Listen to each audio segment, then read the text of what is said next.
মা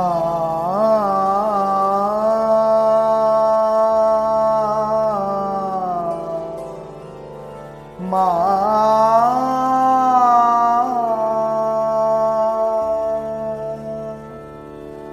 মা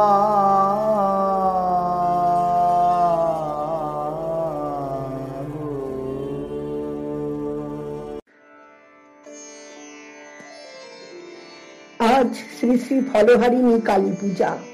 দিব্যত্রয়ী ভক্ত মণ্ডলীর কাছে এই দিনটি বিশেষভাবে তাৎপর্যপূর্ণ। ঠাকুর এই দিন শ্রী শ্রী মাকে আনুষ্ঠানিকভাবে জগৎজননীর আসনে অধিষ্ঠিত করেছিলেন। তাই আজ আমরা জগৎজননী শ্রী শ্রী মায়ের অহেতুকী কৃপা নিয়ে সংক্ষিপ্ত আলোচনা করব।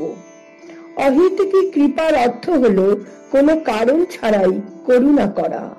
মা যেমন স্বাভাবিকভাবেই তার সন্তানকে ভালোবাসেন, তার প্রতি করুণা করে থাকেন, তেমনি বিশ্ব জননী বিশ্বের সকল সন্তানকে অকারণেই ভালোবাসবেন, তাদের কৃপা করবেন।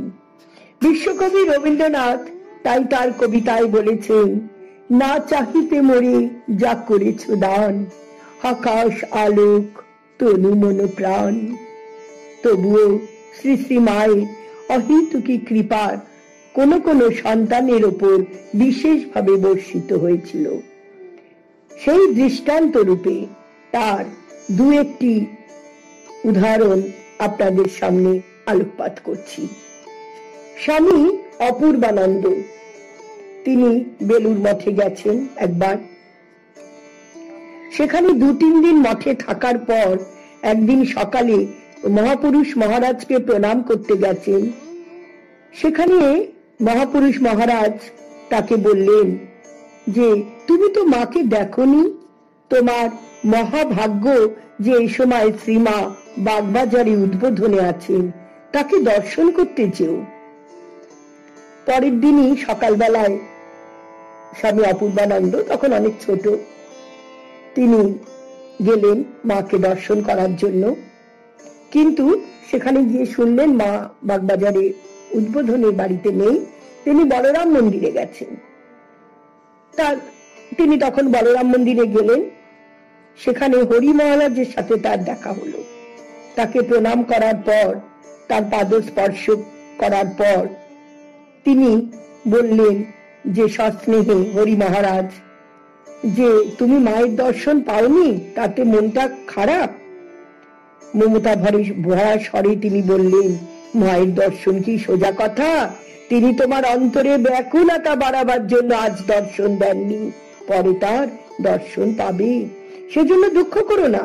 তোমার মনে তার অভাব বোধ আরো বাড়লে ঠিক সময় তিনি দর্শন দেবেন। খুব কেঁদে কেঁদে প্রার্থনা করো, তিনি প্রসন্ন হয়ে অবশ্যই দর্শন দেবেন। পরের দিন গঙ্গা স্নান করে এক ভক্তের বাড়িতে অপূর্বানন্দ ছিলেন। সেখানে তিনি ধ্যানে বসেছেন। বসে মায়ের সে অপরূপ তার ছবি তার সামনে ফুটে উঠল। তিনি বাহ্য জ্ঞান হারিয়ে ফেললেন। তারপরে যখন স্বাভাবিক অবস্থায় এলেন, তখন তিনি উদ্বোধনের বাড়িতে ছুটলেন মাকে দেখবেন বলে। গিয়ে দেখেন অনেক লাইন। সেখানে ক্রমান্বয়ে তিনি সিঁড়ি দিয়ে মায়ের কাছে যখন পৌঁছলেন, তখন দেখলেন যে মা তার চাদরটি সরিয়ে দিয়েছে। মুখে অবগুণ্ঠন নেই, সস্নেহে তাকিয়ে আছেন তার দিকে। আনন্দে বিহ্বল হয়ে গেলেন অপূর্বানন্দ। তার পাদ স্পর্শ করবার জন্য হাত বাড়াতেই মা স্মিত মুখে তার মুখে হাত বুলিয়ে চোখের জল মুছিয়ে দিলেন এবং চিবুক ধরে চুমু খেলেন। আর মধুর স্বরে জিজ্ঞাসা করলেন, বাবা প্রসাদ খেয়েছো? তিনি তার মুখের দিকে তাকিয়ে শুধু বললেন, হ্যাঁ মা, খেয়েছি। ব্যাস, এই দুটি কথাটা মায়ের সাথে তার হয়েছিল। পরে শ্রী শ্রী মাকে দর্শন করা এবং মায়ের কাছে দীক্ষা লাভের যে বাসনা অপূর্বানন্দের হয়েছিল, সেখানে মহাপুরুষ মহারাজ তাকে বললেন যে তুমি জয়রামবাটি যাও, সেখানে মা আছেন, সেখানে গিয়ে তুমি তার শ্রীচরণে প্রণিপাত করে বলবে, মা আমাকে কৃপা করুন। তারপর তিনি দয়া করে যা বলবে তাই শিরোধার্য করবে। যদি তিনি কৃপা করে তোমাকে মন্ত্র দান করেন, জানবে তুমি ভাগ্যবান, তিনি আমাদের সকলের মা। তার প্রদত্ত মন্ত্র পেলে তোমার জন্ম সার্থক হবে। এইভাবে অপূর্বানন্দ জয়রামবাটির দিকে যাত্রা করলেন এবং মায়ের সাথে অনেক পথ পেরিয়ে যখন গিয়ে দেখা করলেন, দেখলেন শ্রী শ্রী মা ভেতরে দরজা ধরে যেন দাঁড়িয়ে আছেন তারই অপেক্ষায়। প্রণাম করে মাথা তুলতেই মা আবেগ ভরে বললেন, আহা, বাচ্চার মুখখানি শুকিয়ে গেছে গো, সারাদিন খাওয়া হয়নি, ওকে কিছু খেতে দাও। তখন তিনি হাত পা ধুয়ে এসে আসন পাতা ছিল, গ্লাসে জল, এক থালা মুড়ি ও তাল ক্ষীর খেলেন। সে কি অমৃত! মুড়ি তাল ক্ষীর তো জীবনে মানুষ কত খেয়েছে, কিন্তু মায়ের সেই প্রসাদ যেন অভূতপূর্ব। দীক্ষা সম্বন্ধে বললেন মা, যেন নিজের থেকেই বললেন অপূর্বানন্দকে যে, বাবা কাল বেশ ভালো দিন, জন্মাষ্টমী, কালই তোমায় মন্ত্র দেব, সকালে কিছু খেও না, স্নান করে অপেক্ষা করো, আমি সময় মতো ডেকে নেব। তারপরে পাশের ঘরে ঠাকুরকে প্রণাম করতে বললেন। সকালে পুকুরে স্নান করে অপূর্বানন্দ বসে আছেন, তাকে মা ডাকবেন। দীক্ষার জন্য কি প্রস্তুতি প্রয়োজন তিনি কিছুই জানেন না। আন্দাজ 8টা সেবক মহারাজ তাকে ডেকে শ্রী মায়ের ঠাকুর ঘরে নিয়ে গেলেন, দরজা বন্ধ করে দিলেন। মা পূজার আসনে সমাধ স্থিতা পূজা করছিলেন, পাশে আরেকখানি আসন। মা তাকে অপূর্বানন্দ মহারাজকে শ্রী শ্রী ঠাকুরকে প্রণাম করে ওই আসনে বসতে বললেন। বসতেই তার হাতে একটু গঙ্গা জল দিলেন, সর্বাঙ্গে গঙ্গা জল ছিটিয়ে তার মাথায় ও গায়ে হাত বুলিয়ে দিলেন। মায়ের স্পর্শে অপূর্বানন্দের রোমাঞ্চ হতে লাগলো, এক অব্যক্ত অনির্বচনীয় আনন্দে ভরে গেল অন্তর। মা খানিকক্ষণ চোখ বুজে বসে থেকে তাকে জিজ্ঞাসা করলেন, ঠাকুরকে তোমার ভালো লাগে? তিনি সম্মতি জানাতেই 3 বার একটি মন্ত্র উচ্চারণ করে পরে তাকে সঙ্গে সঙ্গে তা উচ্চারণ করতে বললেন। সঙ্গে সঙ্গে পাশের দেওয়ালের দিকে হাত বাড়িয়ে বললেন, এই তোমার ইষ্ট। সঙ্গে সঙ্গে যখন ওদিকে তাকালেন অপূর্বানন্দ, দেখলেন চোখ ঝলসানো উজ্জ্বল আলোক উদ্ভাসিত জ্যোতির্ময়ী মূর্তি। অপূর্বানন্দের দিকে সস্নেহে চেয়ে আছেন, চোখেতে কি যেন একটি ঘটে গেল। তিনি আত্মবিস্মৃত বিহ্বল হয়ে পড়লেন কয়েক সেকেন্ডের জন্য। মায়ের মূর্তিও তখন অন্যরকম। একটু পরেই মা সস্নেহে বললেন, বাবা ভয় হয়েছিল কি? তিনি তখন চুপ করে মাথা নাড়লেন, জবাব দেওয়ার শক্তি ছিল না। তারপর মা তার ডান হাতটি ধরে প্রত্যেকটি কর স্পর্শ করে জপের পদ্ধতি দেখিয়ে দিলেন এবং বললেন, ঠাকুরের পটমূর্তি দেখিয়ে, ঠাকুরকে প্রণাম করো, ইনি তোমার ইষ্ট, ইনি গুরু, তোমার পরকাল ইহকাল সর্বস্ব। ঠাকুরই দেব দেবী, সর্বদেব দেবী স্বরূপ। তিনি তখন ঠাকুরকে প্রণাম করে মাকে প্রণাম করলেন। মা যে কি তিনি বলেছেন পরে, তখনও তিনি বুঝতে পারেননি এবং পরেও তিনি হয়তো কিছুই বোঝেননি, কিন্তু মনে হয়েছিল মায়ের অহেতুকী কৃপা জন্যই ইচ্ছা মাত্র ঈশ্বর দর্শন মা করিয়ে দিতে পারেন, মা মন্ত্র দীক্ষা দিতে পারেন। আরেকবার কেশবচন্দ্র নাগ তিনি বলছেন যে 1942 খ্রিস্টাব্দে তিনি প্রচন্ড অসুখে পড়েছিলেন। দেশের বাড়ি গুড়াপে এসেছিলেন, বাড়িতে সবাই খুব চিন্তায় পড়ে গেল, খুব শ্বাসকষ্ট, বাঁচার আশা ক্ষীণ, তবে চিকিৎসার কোনো ত্রুটি ছিল না। ডাক্তার বললেন অক্সিজেন সিলিন্ডার লাগবে। বাড়ি থেকে কে যেন বর্ধমানে গেল অক্সিজেন সিলিন্ডার আর আনতে। সেই রাতটা তার স্পষ্ট মনে আছে, কষ্টটা যেন দ্বিগুণ হয়ে গেছে। তখন বুঝিবার রাত শেষ হয়ে এসছে, বাড়িতে কারো চোখে ঘুম নেই। হঠাৎ তার কেশবচন্দ্র আগে মায়ের কথা মনে পড়ল। মাকে অসুস্থ অবস্থায় সেবা করেছিলেন মা কালী স্বয়ং, আর তিনি তখন ভাবছেন যে তার এই দুঃসময় মা কি তাকে বাঁচাবেন না। বারবার শুধু মায়ের কথা ভাবছেন, তাকে ডাকছেন, হাত পা নাড়ার ক্ষমতা নেই, শুধু কাঁদছেন আর কাঁদছেন। এমন সময় ঘটনা ঘটল, হঠাৎ স্পষ্ট তিনি দেখলেন মায়ের মতো কে যেন একজন তার মাথার কাছে এসে দাঁড়ালেন। হ্যাঁ হ্যাঁ, মাই তো, সেই মুখ, সেই চোখ, সেই সরু লাল পাড় শাড়ি, দু চোখে করুণা যে জোরে পড়ছে। মা তার মাথায় হাত বুলিয়ে দিলেন। উফ, সে কি সুখদ স্পর্শ! মনে হচ্ছিল তিনি আস্তে আস্তে সেরে উঠছেন। তিনি তখন হাত পা নাড়তে পারছেন, হয়তো কথাও বলতে পারবেন। মা তাকে সাদা একটি গুলি অনেকটা ন্যাপথলিনের মতো খাইয়ে দিলেন। গুলিটা যত গলা দিয়ে নামছে ততই তার কেশবচন্দ্র নাগের মনে হচ্ছে তার সমস্ত রোগ যন্ত্রণা যেন নিরাময় হয়ে গেল, গুলি যেন শরীরে মিশে যাচ্ছে। তারপর তিনি কখন ঘুমিয়ে পড়েছেন কোনো খেয়াল নেই। ভোরবেলা যখন ঘুম ভাঙলো, তার মনে হলো যে তার শরীরে কোনো কষ্ট নেই, কোনো যন্ত্রণা নেই, কোনো রোগ নেই। তিনি সুস্থ, সম্পূর্ণ সুস্থ। নিজেই এতদিন পর বিছানা ছেড়ে তিনি উঠলেন, সবাইকে অবাক করে দিয়ে তিনি হাঁটলেন। সকালে ডাক্তার এলেন খুব জোরের সাথে। কেশবচন্দ্র নাগ বললেন, ডাক্তার বাবু, আমি সেরে গেছি, আমি ভালো হয়ে গেছি ডাক্তার বাবু। ডাক্তার অবাক, বললেন, ভগবানই তোমাকে বাঁচিয়েছেন। অক্সিজেন সিলিন্ডার ফেরত গেল। তিনি ক্রমে সুস্থ হয়ে উঠলেন। সুস্থ হয়ে উঠলেন নয়, তিনি দ্বিতীয়বার জীবন ফিরে পেলেন, তার জীবনযাত্রী মায়ের অহেতুকী কৃপার জন্য।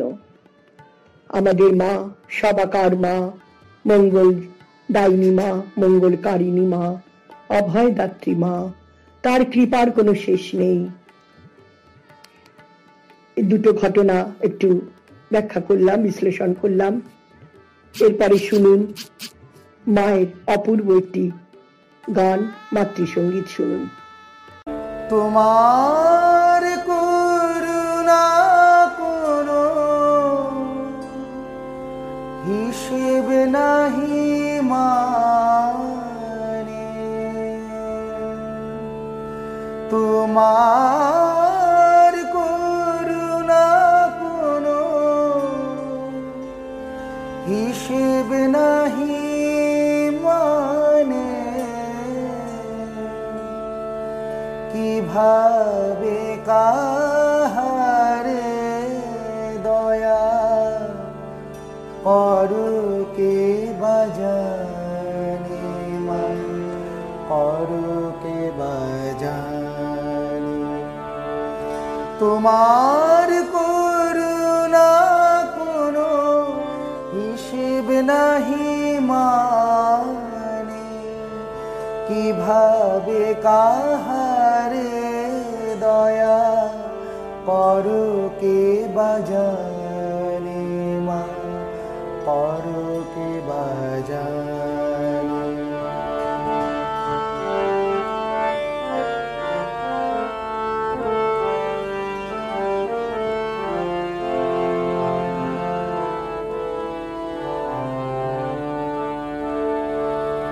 জনম জনম ধরি জপ করি হায়, তব কৃপা কণাটুকু তবু নাহি পাই। জনম জনম ধরি জপ করি হায়, তব কৃপা কণাটুকু তবু নাহি পাই। কেহ বিনা সাধনায় তোমারে দেখিতে পায়, কেহ বিনা সাধনায় তোমারে দেখিতে পায়। সফল করুমাকারে দর্শন দানে, মা দর্শন দানে। তোমার করুণা কোনো হিসেব নাহি মানে, কিভাবে কাহারে দয়া করো কে বাজানে মা, করো কে বাজানে।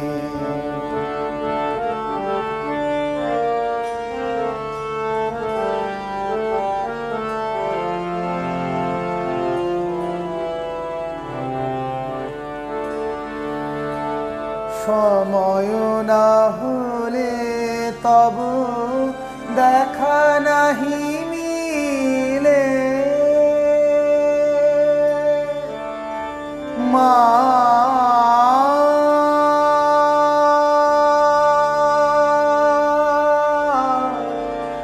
মা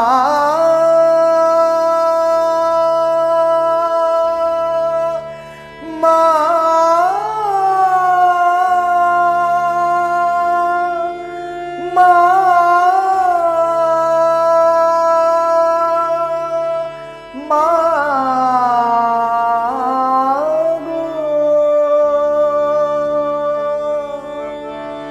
সময় না হলে তব দেখা নাহি মিলে, উদ্ধারিতে সমাগো আদিয়া ডাকিলে, নামিলে করুণা ধারা যোগাযোগ হয় সারা, নামিলে করুণা ধারা যোগাযোগ হয় সারা, চাহিয়া রহিব সে শুভক্ষণ পানে মা, শুভক্ষণ পানে।